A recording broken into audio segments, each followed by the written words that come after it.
Okay, this is a quick video for the THX-789. I wasn't going to do a video for it, but I feel compelled to have to do this video because in the process of doing a GL850, today's a Friday in Japan, I've got a job, I work, and getting this out, it's a time thing, like do this, do that, and it got slowed down because the DROP THX-789 has a character. It's got a personality. It sometimes does what it wants to do, and then sometimes it doesn't want to do what you want it to do. Like it will play, and sometimes it won't.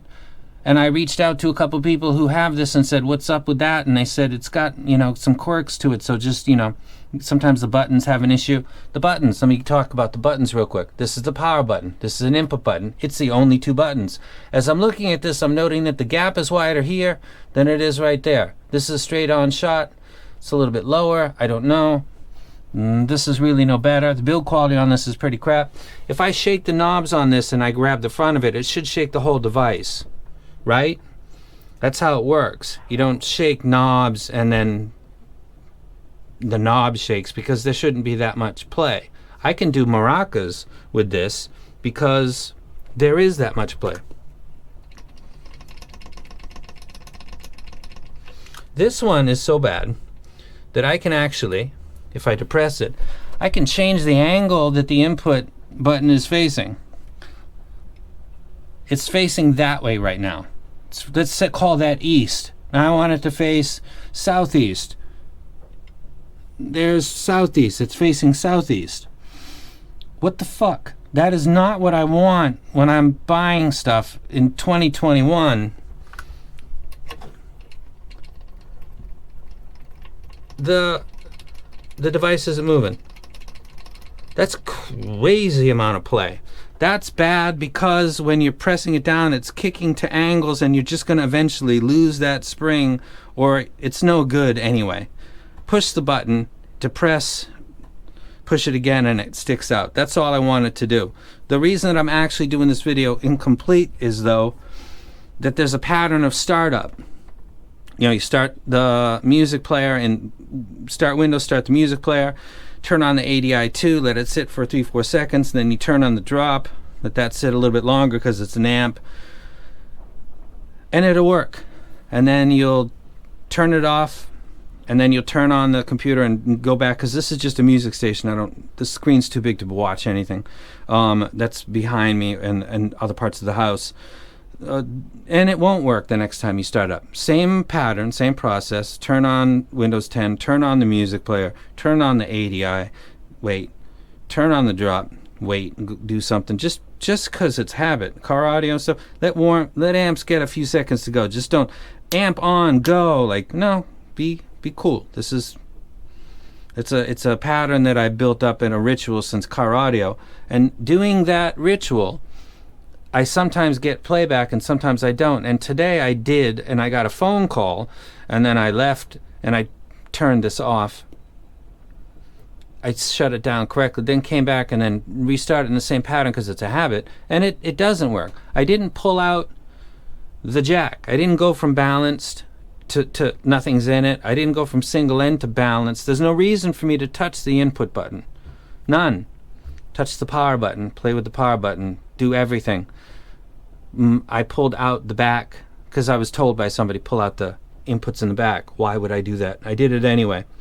What made it work? The input button. The input button made it work again, though I never removed this from that socket. It was always imbalanced, but it wouldn't work because for some reason it switched itself to reading single end, and I needed to actually do the input button for it to see balanced. How is that even possible? How is it possible to be listening and balanced, to shut it all down, to leave, to come back under 10 minutes to get back into the game, and it won't work? And you push the power button and you push it again, and then you turn the volume and the gain, and you're trying to figure out what's going on. And then you remember somebody said sometimes pull out the inputs in the back, and you're thinking, I shouldn't have to do that, but I'll do that anyway. So I do that. Nothing's working. I reach over and I push the input button, and it's playing music again. How did it go from balanced, fine, shut down, turn back on, to not balanced, fine anymore? Need to push the input button again. Nothing's happened in between. I have no idea. Do I wreck this? No, I don't. There's got to be something in its price range that's better. The tolerances for this is ridiculously fucking poor. And I'm going to publish this at an off time. I'm sorry for the people that get my videos usually at a certain time.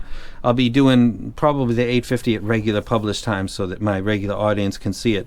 This just got on my nerves today because I thought I'm going through the amp discovery thing because I want to power my Hifiman, which will make it so I can basically power everything else. So I got to go through this journey, and before I take this piece of garbage, that's a piece of garbage by anybody's metric. The tolerances are crap. The consistency is inconsistent. It's consistently inconsistent, actually. When somebody's telling you who's in the game and in the hobby and sells stuff, you might want to pull the inputs out of the back to get it to start playing again. Whoa, what the fuck? And that didn't do it anyway. It was the input, despite the input having not been even touched. It was this. It was always this. It's been this since I got up this morning, and it was playing music at the beginning before I shut it all down, and then it switched itself into single end for some reason. I don't know what to say. Don't buy the 789 unless you really actually don't buy it at all. There's no qualifiers. Stay away from this set. If this is an anomaly, and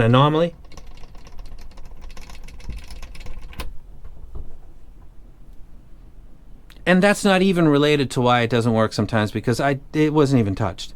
And I shouldn't have to push the input button when I never switched from balanced anyway, because it was always imbalanced. I'm not using a THX amp in single end.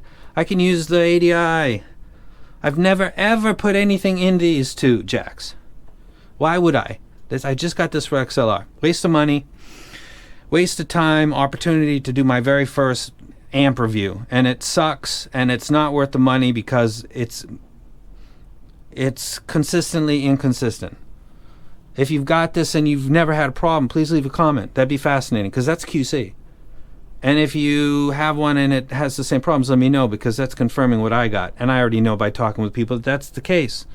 So I'm out, and I'm gonna get through. I'm gonna do this video. This is fine in its output of power quality to do this video.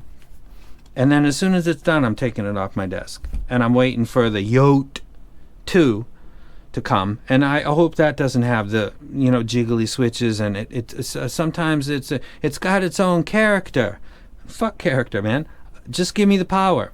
I didn't pay for character. I paid for lots of power, and by Hifiman standard, it's not even really good enough for that, because in high gain, if I got to go over 2 o'clock and be in this range to get that to sound good, not loud, good, dynamic, then it's already failed to do its one job, and that's power Hifiman, hard to push stuff, HE6 SE Susvara, like that. It can't. It doesn't have the headroom.